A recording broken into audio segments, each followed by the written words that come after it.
జై శ్రీరామ్. అందరికీ నమస్కారం. వెల్కమ్ టు న్యూస్ అఖండ. నేను మీ కస్తూరి శ్రీధర్. మిత్రులారా, G7 సదస్సులో మన ప్రధాని నరేంద్ర మోడీ గారు తీసుకున్నటువంటి విదేశాంగ విధానాన్ని కాంగ్రెస్ ఎంపీ సీనియర్ పార్లమెంటేరియన్ అయినటువంటి శశి థరూర్ మెచ్చుకోవడం ఆ కాంగ్రెస్ పార్టీలో అంతర్గత గొడవలకైతే దారితీసింది. ఒమన్ గల్ఫ్ లో అమెరికా జరిపినటువంటి వైమానిక దాడి వల్ల మన ముగ్గురు భారతీయ నావికులు చనిపోయిన విషయాన్ని G7 సదస్సు సందర్భంగా మోడీ గారు అమెరికా అధ్యక్షుడు డొనాల్డ్ ట్రంప్ తో మాట్లాడి గట్టిగా నిలదీశారు. ఈ నేపథ్యంలో భారతీయ నావికుల రక్షణ పైన మోడీ తీసుకున్నటువంటి నిర్ణయాన్ని థరూర్ సమర్థించడమే ఈ వివాదానికి మొత్తానికి కూడా కారణమైతే అయింది. సరే, ఇక అసలు విషయానికి వస్తే 52వ G7 శిఖరాగ్ర సదస్సు జూన్ 16 నుంచి ఫ్రాన్స్ లోని ఎవియాన్ వేదికగా విజయవంతంగా జరిగింది. ప్రపంచంలోని 7 అతిపెద్ద ధనిక దేశాల కూటమి అయినటువంటి G7 సదస్సుకు ఫ్రాన్స్ అధ్యక్షుడు ఇమాన్యుయల్ మెక్రాన్ ఆతిథ్యం అయితే ఇచ్చినాడు. ఈ ప్రతిష్టాత్మక సదస్సులో G7 సభ్య దేశాల నాయకులతో పాటు భారతదేశం తరపున ప్రధాని నరేంద్ర మోడీ గారు ప్రత్యేక అతిథిగా పాల్గొన్నారు. ఈ సదస్సులో భాగంగా జరిగినటువంటి అవుట్ రీచ్ కార్యక్రమంలో అందరి కోసం సమతుల్యమైన, ఉమ్మడిదైన, సుస్థిరమైన ఆర్థిక వృద్ధిని పునరుద్ధరించడం అనేటటువంటి అంశంపైన ప్రధాని నరేంద్ర మోడీ గారు ప్రసంగించారు. కేవలం జీడిపి, వ్యాపార లెక్కలే అభివృద్ధి కాదని, ప్రజల సంక్షేమం, అందరినీ కలుపుకుపోయే వృద్ధిలోనే నిజమైనటువంటి ప్రగతి కనిపిస్తుందని మోడీ గారు అయితే చెప్పినారు. అలాగే భారతదేశం పాటిస్తున్న సబ్కా సాత్ సబ్కా వికాస్, సబ్కా విశ్వాస్, సబ్కా ప్రయాస్ సూత్రాన్ని ప్రపంచ దేశాలకు వివరించారు. అంతర్జాతీయ వేదికలపైన భారతదేశానికి సాయం కంటే సమానమైన భాగస్వామ్యం కావాలని చెప్పేసి స్పష్టం చేశారు. ఈ సందర్భంగా అమెరికా అధ్యక్షుడు డొనాల్డ్ ట్రంప్, అలాగే మన ప్రధాని మోడీ గారి మధ్యన జరిగినటువంటి ద్వైపాక్షిక చర్చలు, వాళ్ళ స్నేహపూర్వక కౌగిలింతలు అంతర్జాతీయంగా ప్రత్యేక ఆకర్షణగా నిలిచినాయి. ఈ క్రమంలో ప్రధాని మోడీ గారు డొనాల్డ్ ట్రంప్ను ఉద్దేశించి అంతర్జాతీయ సముద్ర మార్గాల్లో ప్రయాణించేటటువంటి పౌర నావికులు కేవలం తమ వ్యాపార పనులు చేసుకుంటారని, వాళ్ళు యుద్ధంలో పాల్గొనే సైనికులు కాదని చెప్పేసి మోడీ గారు అయితే చెప్పినారు. ప్రపంచ వ్యాప్తంగా లక్షలాది మంది భారతీయ నావికులు వేరు వేరు దేశాల ఓడలపైన పనిచేస్తుంటారని, వారి యొక్క ప్రాణాల రక్షణ, సముద్ర రవాణా మార్గాల భద్రత అంతర్జాతీయ సమాజం యొక్క ఉమ్మడి బాధ్యత అని చెప్పేసి మోడీ గారు అయితే పిలుపునిచ్చారు. పశ్చిమాసియాలో జరుగుతున్నటువంటి ఈ గొడవల వల్ల అంతర్జాతీయ ఆర్థిక వ్యవస్థ దెబ్బతింటుందని, ఇలాంటి సమస్యలను కేవలం దౌత్యం, చర్చల ద్వారానే పరిష్కరించుకోవాలని చెప్పేసి ఆయన అయితే సూచించారు. అంతర్జాతీయ మానవతా చట్టం ప్రకారం యుద్ధంతో సంబంధం లేని పౌరులను లేదా పౌరుల యొక్క ఆస్తులను కాపాడడం తప్పనిసరి. యుద్ధంతో సంబంధం లేనటువంటి పౌర నౌకల సిబ్బందిని పౌరులుగానే చూడాలా. వాళ్ళపైన దాడులు చేయడం యుద్ధం నేరం కిందికి వస్తుంది. యుద్ధ సమయాలలో కేవలం సైనిక స్థావరాలపైనే దాడులు చేయడానికి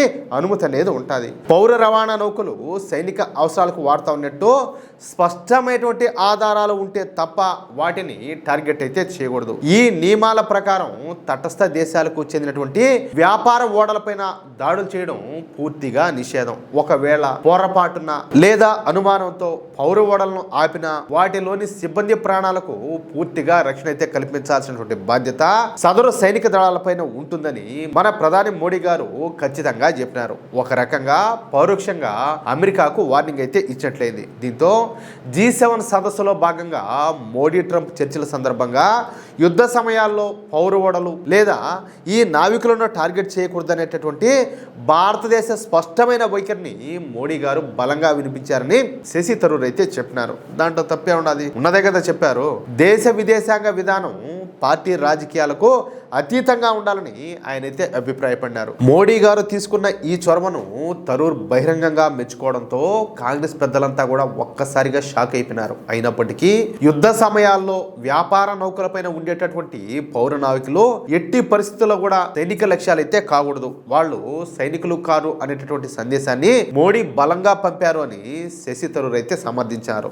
ఏదైనా దేశమైనా సరే ఈ దిగ్బంధనాన్ని ఉల్లంఘిస్తే వాళ్లను ఆపడానికి ఇతర మార్గాలను వెతకాలి తప్ప ఈ విధంగా అమాయక పౌర నాయకుల ప్రాణాలను బలి తీసుకోకూడదని చెప్పేసి ప్రధాని మోడీ గారు అమెరికాకు స్పష్టం చేశారని శశి థరూర్ అయితే ప్రశంసించాడు. దీంతో శశి థరూర్ వ్యాఖ్యలపైన కాంగ్రెస్ సీనియర్ నేత మీడియా విభాగం హెడ్ అయినటువంటి పవన్ ఖేరా తీవ్రంగా స్పందించాడు. నిజానికి చెప్పాలంటే వీడు ఒక కామెడీ పీస్, ఎందుకు పనికిరానోడు. అటువంటి ఈ పవన్ ఖేరా మాట్లాడుతూ మోడీ చెప్పని మాటలను కూడా వినగలిగేటటువంటి శక్తి ఈ తరూరుకు వచ్చినట్లున్నదని, మోడీ భక్తులు ఆయన మాట్లాడకపోయినా ఎక్కువగా ఊహించుకుంటారని చెప్పేసి ఎద్దేవా అయితే చేశాడు. చూడండి ఎట్లున్నదో. అమెరికా దాడిపైన మోడీ ప్రభుత్వం గట్టిగా స్పందించలేదని కాంగ్రెస్ మొదటి నుంచి విమర్శిస్తూ ఉంటే శశి థరూర్ ఈ విధంగా మెచ్చుకోవడం పార్టీ నిర్ణయానికి వ్యతిరేకమని ఈ ఖేరా అయితే అన్నాడు. దీంతో తన పైన వస్తున్నటువంటి విమర్శలపైన శశి థరూర్ ఎక్స్ వేదికగా గట్టిగానే సమాధానం అయితే ఇచ్చాడు. తాను పత్రికలలోను మీడియాలోను విస్తృతంగా వచ్చినటువంటి వార్తల ఆధారంగానే ఆ వ్యాఖ్యలన్నీ కూడా చేశానని చెప్పేసి స్పష్టం చేశాడు. నా జీవితంలో ఎప్పుడు కూడా నిజాలను తప్పుగా చూపించినట్లు నా పైన ఆరోపణలు రాలేదని, ముగ్గురు భారతీయులు ప్రాణాలు కోల్పోయిన ఈ సున్నితమైన అంశాన్ని రాజకీయ వివాదంగా మార్చడం బాధాకరమని, పౌర నావికుల రక్షణ విషయంలో దేశమంతా కూడా ఒకటిగా నిలబడాలని ఆయన కాంగ్రెస్ పార్టీకి హితవైతే పలికినాడు. దీంతో ఇక కాంగ్రెస్ పార్టీలోని ఈ అంతర్గత విభేదాలను అధికార బీజేపీ తమకు అనుకూలంగా మార్చుకునింది. శశి థరూర్ వ్యాఖ్యలు దేశ ప్రయోజనాల విషయంలో రాహుల్ గాంధీ చూపిస్తున్న ఈ రెండంచెల వైఖరిని బయటపెట్టాయని చెప్పేసి బీజేపీ నేతలు కూడా విమర్శించారు. దేశ భద్రత, విదేశాంగ విధానం పైన కాంగ్రెస్ పార్టీలో ఒకే మాట లేదనడానికి ఈ ఘటనే సాక్ష్యమని బీజేపీ అయితే ఎద్దేవా చేసింది. మొత్తంగా కాంగ్రెస్ పార్టీకు ఒక గట్టి షాక్ అయితే తగిలిందని చెప్పి చెప్పుకోవచ్చు. అది విషయం. మిత్రులారా, చూసారా కాంగ్రెస్ పార్టీలో ఏ విధంగా ఉండదా అంటే నిజాలు మాట్లాడినా కూడా వాళ్ళు ఒప్పుకునే పరిస్థితుల్లో లేరు. అది కథ. ఈ న్యూస్ కనుక మీకు నచ్చినట్లయితే వెంటనే ఈ వీడియోని లైక్ చేసి మీ మిత్రులకు, అలాగే మీరు ఉన్నటువంటి వాట్సాప్ గ్రూపుల్లోనూ తప్పనిసరిగా షేర్ చేయండి. అలాగే ఈ వీడియో పైన మీ యొక్క అమూల్యమైనటువంటి అభిప్రాయాలను ఖచ్చితంగా కామెంట్ రూపంలో తెలియజేయండి. అలాగే ఇంతవరకు మీరు కనుక మన ఛానల్ను సబ్స్క్రైబ్ చేసుకున్నట్లయితే ప్రతి ఒక్కరూ కూడా మన ఛానల్ను సబ్స్క్రైబ్ చేసుకోండి, సపోర్ట్ చేయండి ప్లీజ్. జై శ్రీరామ్, జై హింద్, భారత్ మాతాకి జై.